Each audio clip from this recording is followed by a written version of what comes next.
선조실록 96권 선조 31년 1월 18일 갑진 세 번째 기사 1598년 명만력 26년 접대 도감이 아뢰기를 유격 진인의 휘하 천총인 주 도계가 탄환에 맞아 죽어 그 시신이 이미 서울에 당도하였으니 모든 다른 예의에 의거하여 관을 제공하고 제사를 지내주는 것이 어떻겠습니까? 하니 아랜대로 하라고 하였다.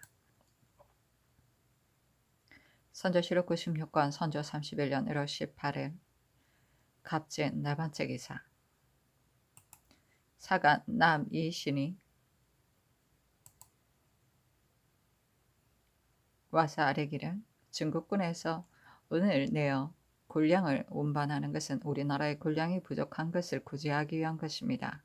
근데 이제 듣건대 중국에서 군량과 콩을 운반하는 사람들이 본색을 운반하지 않고 단지 그 가은만을 가지고 와서 우리나라 지방에 와서 양식을 사서 납입한다고 하니 듣기에도 매우 회개합니다. 의주의 지방간들도 들어서 알고 있을 터인데 응이 금지하지 않아 이와 같은 일을 초래하게 하였으니 더욱 잘못된 일입니다. 의주 부윤 황진을 추구하고 지금부터 각별히 언급할 것을 평안감사와 조도사 등에게 하유하소서. 경기지방은 나라의 근본이 되는 곳이니 특별히 구휼해야 합니다. 그런데 요즘에 와서 이 나라를 징발하고 독촉하는 번거로움이 다른 도에 몇 배나 됩니다.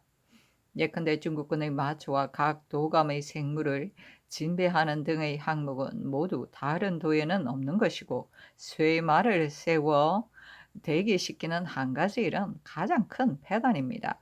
무슨 죄로 경기지방의 백성들만 유독 수탈의 고통을 받게 하여 돌보지 않는단 말입니까? 실로 참혹하고 측은합니다.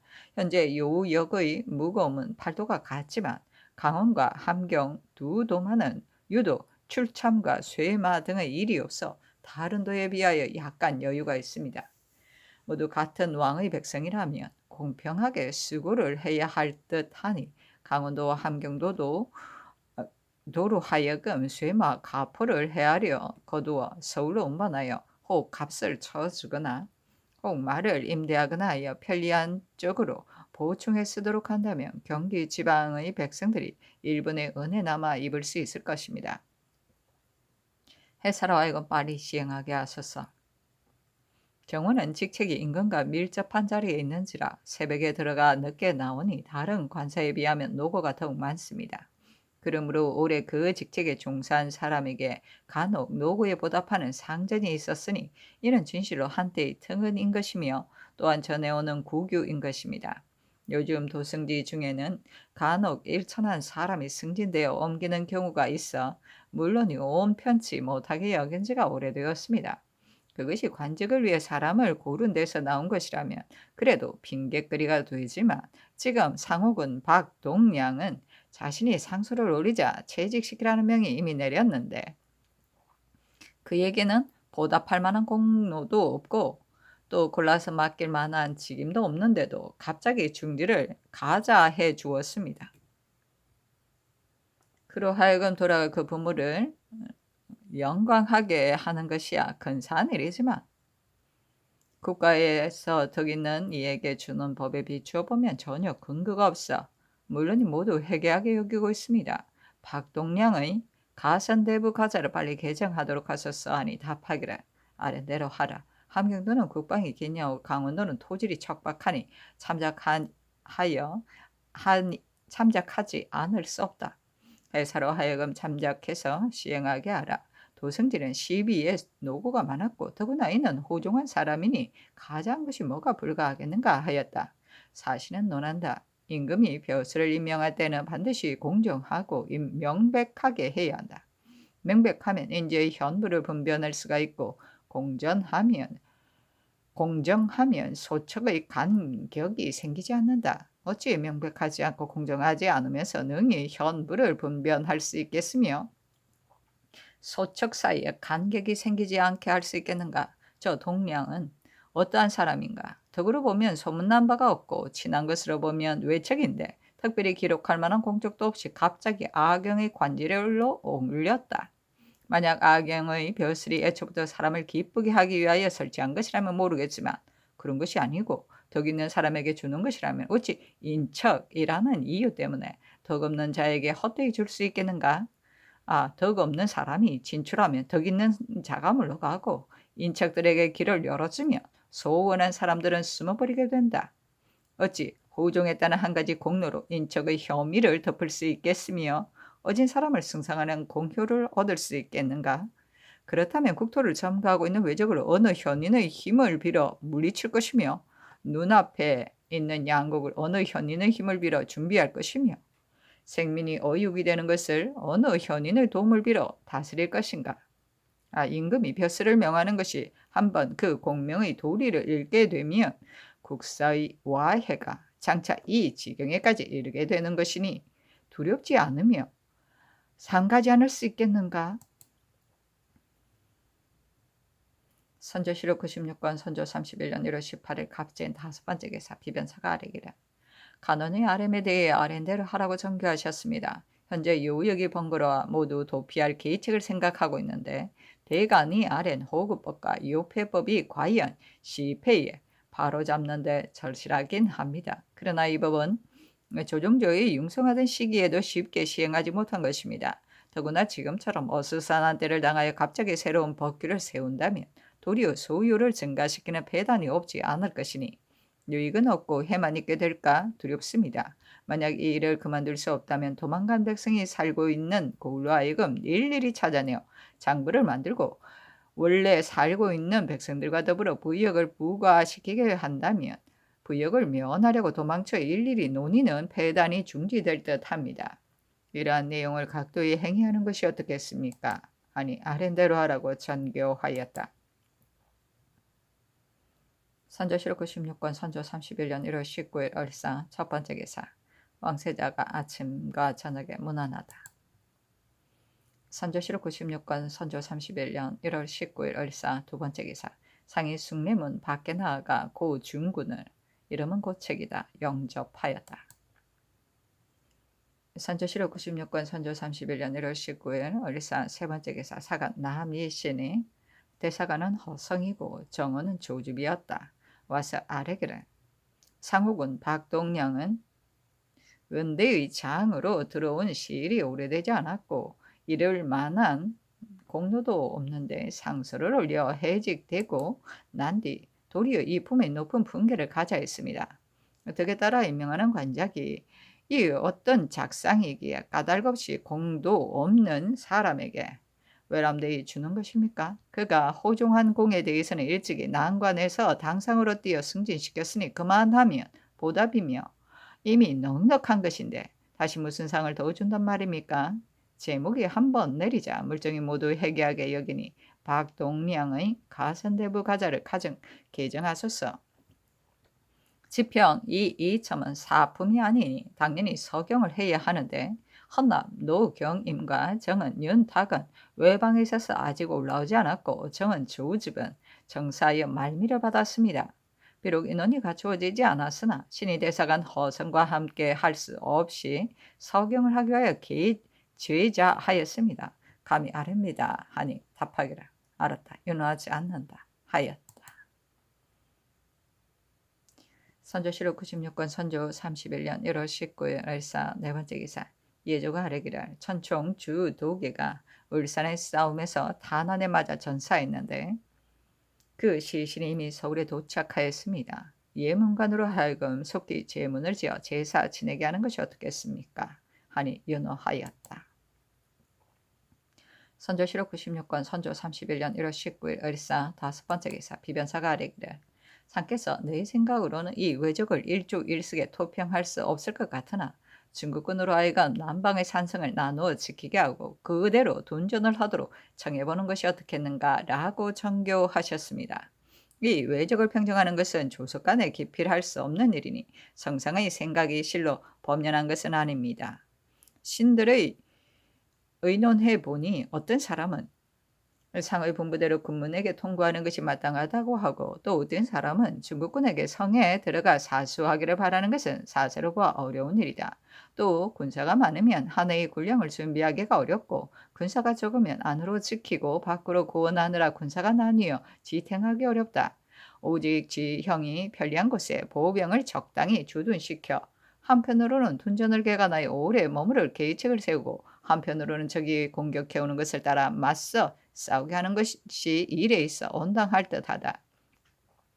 이러한 뜻으로 군문에게 통고함이 옳을 듯하다 합니다. 신들도 감히 어느 것이 장책인지 알 수 없으니 상께서 재량하시기에 달렸습니다 하니 알았다고 찬교하였다. 선조실록 96권 선조 31년 1월 19일 을사 6번째 기사. 신시에 한무리가 졌다. 4경에 달무리가 지고 5경에 달무리가 졌다.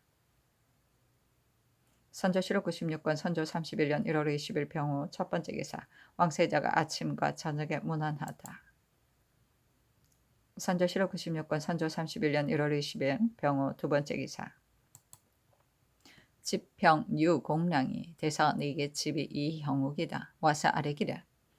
정원은 왕명을 출납하는 자리이므로 그 책임이 무거운 것이고, 도승지는 한 관청의 장으로 평상시에는 그 임무가 참으로 어려운 것입니다. 더구나 지금과 같이 위태롭고 일이 많은 때이겠습니까? 도승지 최청근은 나이가 어린 사람을 갑자기 승진되었으니 그 직에 맞지 않습니다. 채직시키소서 하니 답하기를. 최청근은 그 직에 합당하기 때문에 제수한 것이다. 그의 재능만 볼 뿐이요 승진이 빠르냐 이 여부는 논할 필요가 없다 하였다.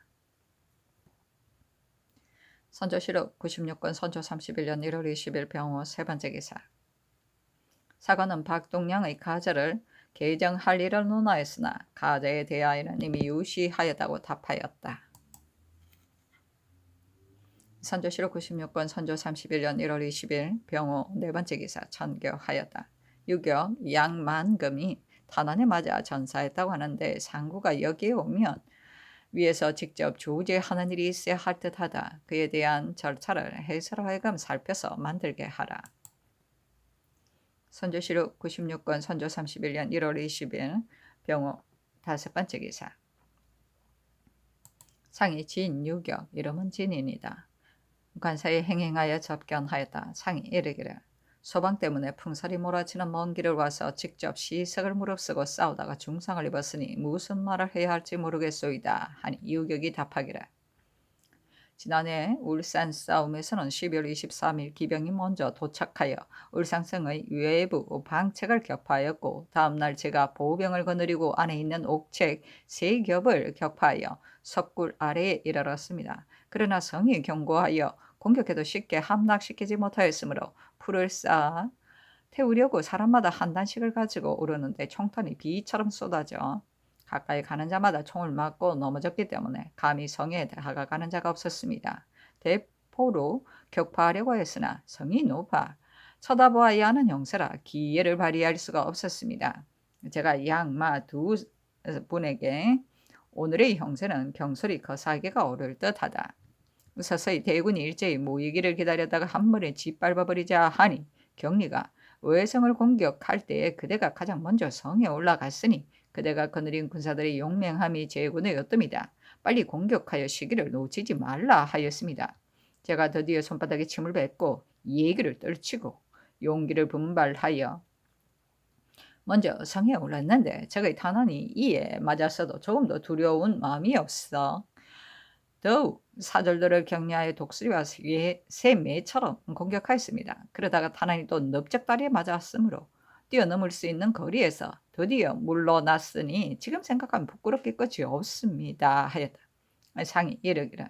지난번 싸움에서 위세와 명성이 사해에 떨쳤으니 청적이 요행이 죽음을 면하였으나 적도들이 모두 혼백이 나가버려 앞으로의 싸움에는 반드시 칼날에 피를 묻히지 않고도 끝낼 것이외다. 소방의 제조는 모두가 황상의 은혜 이외다. 대윈도 소방의 일 때문에 목숨을 걸고 시석을 무릅쓰다가 몸에 상처까지 입었으니 감격스럽고 미안스러움을 견딜 수가 없소이다 하니 유격이 말하기를. 이 일은 분수 내의 일인 것으로 위로받을 일이 아닙니다. 제가 처음 안동에 도착하였을 때 고을 수령이 외적의 진영에다가 곡식을 운반해 주었다는 말을 듣고 그것을 사실로 여겨 의심하였는데 울산을 격파한 뒤 외적들의 군량을 보니 모두가 외적의 도산 쌀이었고 조선의 쌀은 없었으므로 비로소 그것이 사실이 아님을 알았습니다. 제가 행군하면서 오르내리직에 그 수령이 있는 힘을 다하여 지공하였고 또 구료에도 성의를 다하였으니 매우 가상합니다 하였다. 상이 이르기를 우리나라의 신하들이 어찌 적에게 양식을 가져다 주는 일이 있었겠소이까? 그럴 리가 없소이다. 오늘날의 싸움에서 대인이 적수를 자세히 보았으니 아시겠지만 어렵겠소이까 쉽겠소이까? 앞으로 어떤 계책으로 대응해야 하겠소이까? 하니 이유격이 말하기를 저 적들은 두려워할 것도 없고 걱정할 것도 없습니다. 단지 굴 속에 들어가 있기 때문에 공격하기가 쉽지 않은 것뿐입니다. 만약 평평한 들판으로 나온다면 경기와 철마로 사면에서 공격하고 매서운 포격과 예리한 칼로 몰아치면서 풀 베듯 하면 어려울 것이 없습니다. 때문에 제가 울산을 포위하고 있을 때 청적에게 전하기를 너가 장기가 있다면 마당에 나와서 함께 싸울 것이지 어찌 굴 속에 숨어만 있는가 하였으나 적은 끝내 겁을 먹고 숨어서 한 발도 밖으로 나오지 못하였으니 이는 그들의 기세가 위축되고 힘이 모자라서였던 것입니다 하고 또 말하기를 제가 일찍이 듣기로는 조선의 병마는 겁이 많아 쓸 수가 없다고 했는데 이번 전쟁터에서 시험해보니 매우 날쌔고 용맹스러워 참으로 굳센 병사였습니다. 단지 그들을 올바른 방법으로 쓰지 못하기 때문에 전쟁터에서 힘을 다하지 못하는 것뿐입니다. 중국에서 병사들을 쓸 때 병사가 적의 수급 하나를 베면 60냥을 상으로 주고 또 벼슬까지 주어 포상하고 있습니다. 조선에서는 무슨 상을 주고 무슨 벼슬로 포상하는지 모르겠지만 갈 때는 짐을 지고 멈추면 밥을 하여 온갖 수고를 담아서 편안히 쉬는 것을 보지 못하겠으니 그래가지고서 어떻게 사하기를 고무시켜 사지로 기꺼이 뛰어들어 용기를 분발하여 먼저 나아가게 할 수 있겠습니까? 하고 또 말하기를 조선의 전체 군사를 모두 뽑아낸다면 그 숫자가 얼마나 되겠습니까? 하였다. 상이 이르기를 팔도의 병사를 당초 모두 뽑아내었었는데 전쟁에서 많이 죽어 남은 사람이 그리 많지 않소이다. 그런데다가 이제 또 울산의 싸움에서 정예병들이 모두 죽어서 남은 사람이 거의 없소이다. 하니 유격이 말하기를 조선군사 1만 명에 천병 1만을 증가시켜 제가 장수가 되어 거느리고 요우에 처해 주둔하면서 일이 없을 때는 훈련도 시키고 둔전도 하며 일이 있을 때는 적의 공격을 방어하면서 서서히 시세를 보아 도모할 것을 같으면 적을 섬멸하지 못할 것이 없습니다. 지금이라도 적시 거행하고 싶지만 조선에 군량이 없어 뒤를 댈 수가 없으니 어찌하겠습니까? 하였다. 상이 승기를 돌아보며 이르기를 이 사람에게는 대개 둔전하면서 지구책을 쓰려는 것인 듯하다. 나도 일찍 이 계책을 정원에 정교한 적이 있다 하니 조합의 승지 정경세가 아뢰기를 지난번 울산에서 접전할 때 양마 두 대인이 모두 토병들이 싸움을 잘한다고 칭찬하였습니다 하였다. 상이 이르기를 중국군들이 석구를 공격할 때 몸을 가리는 도구도 없이 맨손으로 싸웠는가 하니 정경세가 아뢰기를 중국인들은 별로 몸을 가리는 물건도 없이 맨몸으로 철환을 맞았기 때문에 많은 사상자가 생겼습니다 했다. 상이 이르기를 이는 이른바 육신으로 예리한 칼을 끊으려는 것과 같은 짓이다. 몸을 가리는 물건도 없이 견고한 성 아래로 몰려갔으니 어떻게 태산으로 계란을 깨뜨리는 형세를 초래할 수 있단 말인가 하였다. 유격이 말하기를 조선에 낭선이나 모창과 같은 무기가 있습니까? 이런 무기를 가지고 차례로 행군하면 앞뒤가 서로 이어지고 완급이 중도를 얻게 되어 적을 만나도 흩어지지 않고 적을 공격함에도 쉽게 꺾을 수가 있습니다. 국왕께서 시험 삼아 5,000명을 나에게 맡겨주시면 내가 그들을 훈련시켜 그 무기를 쓸 수 있게 하고 일이 끝난 뒤에는 역시 5,000명을 돌려드리되 한 사람이 사상자도 없게 할 수 있습니다. 지금의 계책으로는 본토의 병사를 중국군의 숫자에 덧붙여 둔전도 하고 조련도 시키는 등 장구책을 세워야 합니다.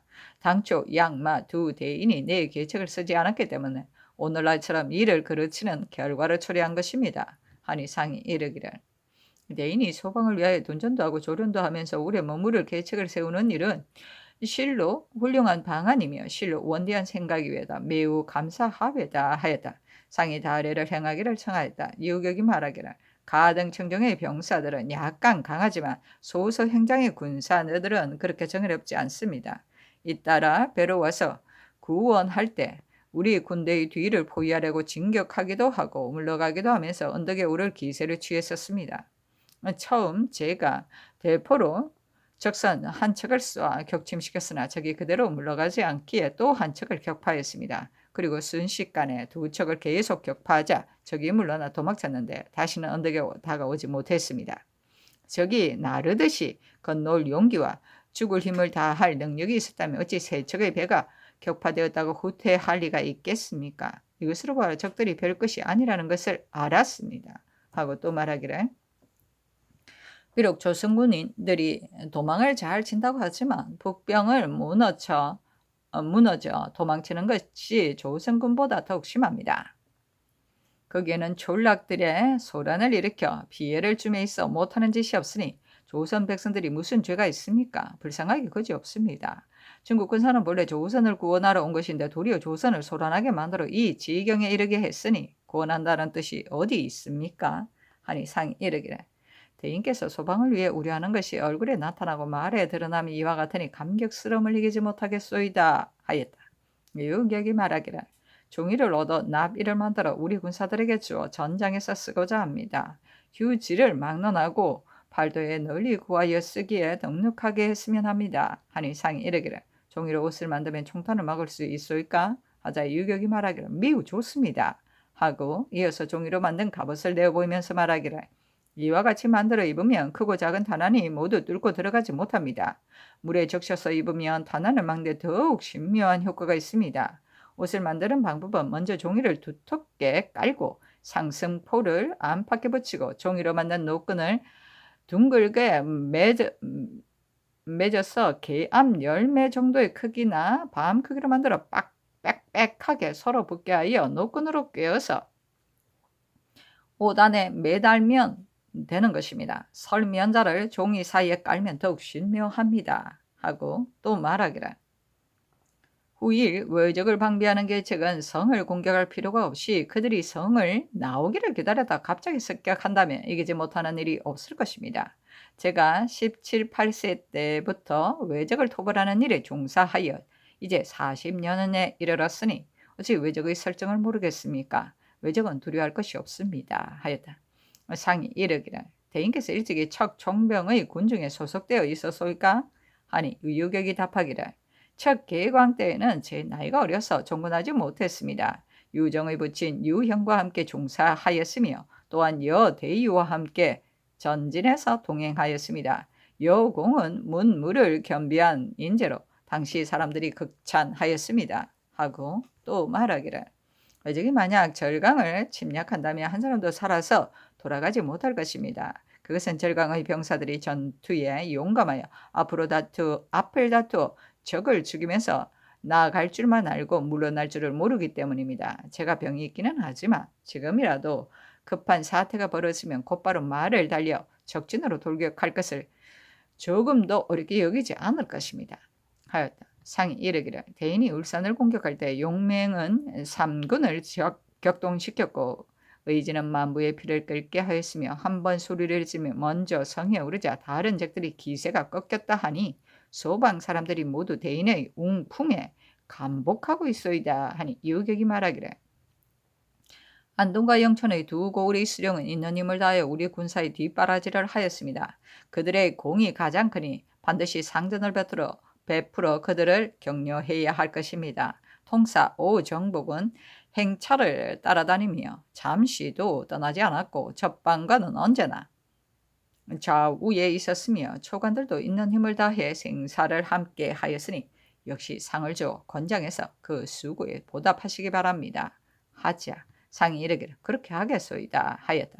유격이 말하기를 영천의 유생들은 젊은 사람이나 나이든 사람이나 할 것 없이 모두가 직접 군량을 짊어지고 운반하였으니 영천은 어떤 고장이길래 수령도 그렇게 훌륭하며 백성들도 그렇게 훌륭합니까? 제가 탄환을 맞고 돌아왔을 때 어른들이 와서 위문했을 뿐만 아니라 나이 어린 유사들까지도 와서 마음 아파했으며 실로 가상합니다. 또 도성 동문까지 30리 떨어진 곳에 관사가 있어 투숙하려 했는데 사람들이 서로 맞아다가 접대하면서 천조의 대인이 상처를 입고 왔다 하면서 힘을 다하여 후대하였으니 이는 모두 국왕의 융숭한 뜻을 체득하였기 때문입니다. 하니 상이 이르기를 소방이 대접을 하는데 있는 힘을 다하지 못하여 상하가 걱정하고 있는데 대인께서 이와 같이 말씀하시니 매우 감사하오 하였다.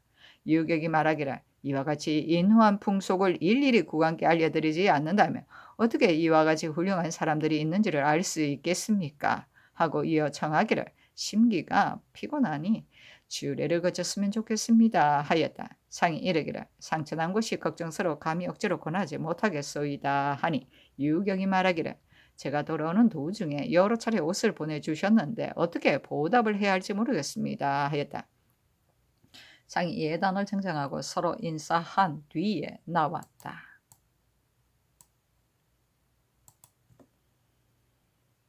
선조 실록 96권 선조 31년 1월 20일 병호 6번째 기사 상이 섭유교 이름은 섭방명이다.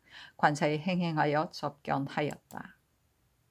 선조 실록 96권 선조 31년 1월 21일 정리 첫번째 기사 왕세자가 무난하다. 선조 실록 96권 선조 31년 1월 21일 정미 두번째 기사 장령 송준이 아뢰기를 신이 명을 받고 내려간 뒤로 수안과 성천을 왕래하면서 백성들의 실정을 두루 살펴보니 내정과 후궁이 머무르고 난 뒤부터 출참, 을량, 적초 등의 요역을 모두 감면해 주었기 때문에 백성들이 매우 편하게 여기고 있었습니다. 다만 성천에서부터 산군 일대는 지난해 충제가 매우 극심했기 때문에 민간의 곡물이 비싸고 귀할 뿐 아니라 소나 말 같은 짐승들도 모두 수척하여 보기에 매우 걱정스러웠습니다. 신이 성천에 있을 때 풍간, 나, 효직 등 50여인의 정장을 보니 지난 을미년에 제색군을 통틀어 군호를 편성할 때 생리가 생사를 분별하지 않고 오직 뇌물만을 받고 처리했기 때문에 도망치거나 죽은 사람이 아직도 그대로 군적에 올려져 있는 경우가 많다. 이 때문에 이웃이나 일족들이 징발되는 고통이 다른 고을에 배나 된다 하였습니다. 또 삼가득건데 도내의 포수 살스 중에는 각사 노자 중에서 뽑혀간 사람이 많이 있는데 이미 부방시키고 나서는 또 신공을 징수하기 때문에 원망이 매우 많다고 합니다. 이들도 모두 본도로 하여금 사실을 조사하여 조처하게 함이 마땅할 듯합니다. 또 곡식을 모집하는 일이 오늘날의 가장 시급한 문제입니다. 다만 곡식을 운반하는 아문이 너무 많아서 호령이 나오는 것이 여러 군데일 뿐 아니라 무식하고 잡스러운 무리들이 모속관이라 일컬으면서 민간을 수색하여 조금도 남김없이 가져가는가 하면 심지어는 한 고을씩 나누어 맡아 그 관할 안에서 백성을 침탈하여 강제로 징수하는 배단도 많이 있습니다. 그러니 회사로 하여금 의논해서 조치하게 함이 마땅할 듯합니다. 하니 답하기를 회사에 내려 의논하여 처리하라 하였다. 선조 실록 96권 선조 31년 1월 21일 정미 세번째 기사 간원이 박동량을 개정할 것을 아뢰고 또 아뢰기를 근래 국가의 기강이 크게 무너져 사람들이 법을 두려워하지 않습니다. 예컨대 유염, 뱃설, 조경록, 이몽구, 임충간, 이몽견 등은 큰 죄를 짓고서도 목숨을 부지하여 이 세상에 버젓이 살아가고 있으니 이보다 더 분통스러운 일이 어디 있겠습니까?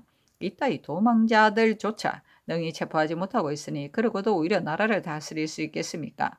조정에서는 이 문제를 심상하게 보아 대연한 채 괴이하게 여기지 않고 있어 세월이 이미 오래되었건만 한 번도 명령을 내려 기어이 잡아들이려는 계획을 하지 않고 치지도외하고 있습니다. 지난번에 한 장의 하유를 내리셨으나 어찌 임충관을 털끝만큼인들 경동시킬 수 있었겠습니까? 별도의 조치를 강구하여 철저히 추적하지 않는다면 다시는 체포할 날이 없을 것입니다. 비변사로 하여금 엄격하게 법조를 세워 다방면으로 계책을 시행하도록 하고 각도 감사와 실행들을 엄책하여 숨겨주지 못하게 하소서. 또 많은 현상금을 걸어 기어이 체포하게 하여 나라의 전형을 바로 잡으소서 하니 답하기를 박동량의 일은 이미 윤허하지 않는다는 것으로 하유하였다. 나머지는 나름대로 하라 하였다.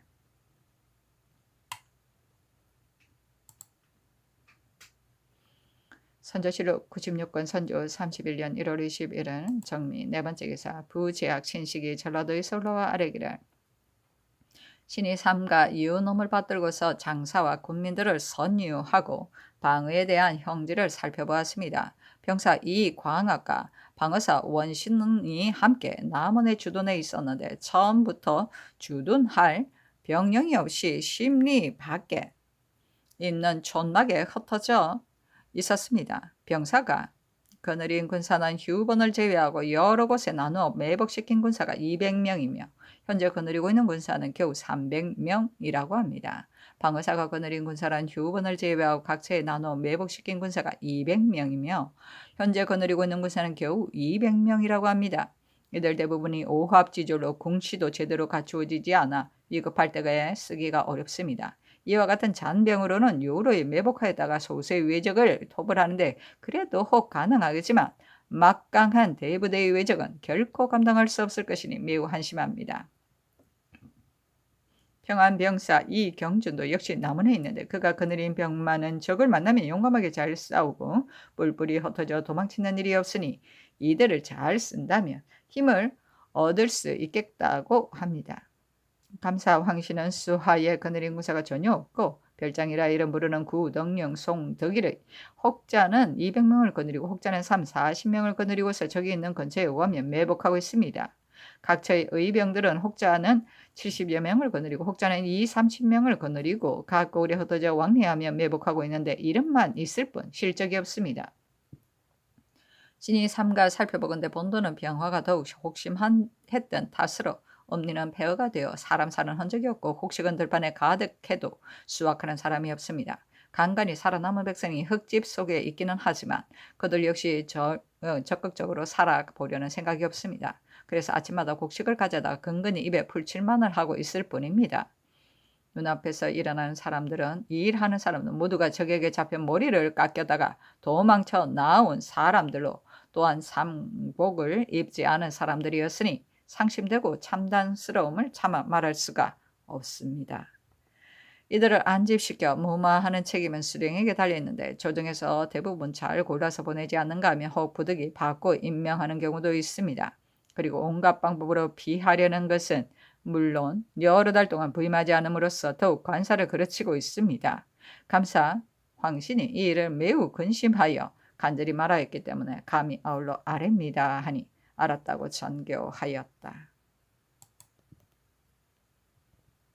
선조실록 96권 선조 31년 1월 20일에는 정미 5번째 기사 상이 조중군 이름은 조일원이다. 관사에 행행하여 접견하였다. 선조실록 96권 선조 31년 1월 21일에는 정미 6번째 기사 상이 해단사 이름은 해우이다. 관사에 행행하여 접견하였다. 선조실록 96권 선조 31년 1월 20일에는 정미 7번째 기사 전도성지 박동량이 가선대부의 가자를 사면하는 상소를 올린데 상이 정원에 전교하였다. 사면하지 말고 회의하라. 선조실록 96권 선조 31년 1월 21일 정미 8번째 기사 의금부가 아뢰기를 국가의 기강이 완전히 무너져 사람들이 법을 두려워하지 않습니다. 따라서 하천한 무리들이 간교한 짓을 하지 않을 것이라고는 보장할 수 없습니다. 그러나 왕부는 지극히 엄한 곳이어서 애초 전옥에 비할 바가 아닙니다. 도망친 수령들이 포박되어 한 감옥에 가득히 수감되었으니 간사고 교활한 이서들이라도 간계를 쓸 수가 없습니다. 임중간이 날랜 이 몽견과 함께 모이하여 모든 죄수들이 깊이 잠든 틈을 이용하여 어두운 밤중에 사슬을 가두는 옥문의 열쇠를 벗겨버리고 도망쳤습니다.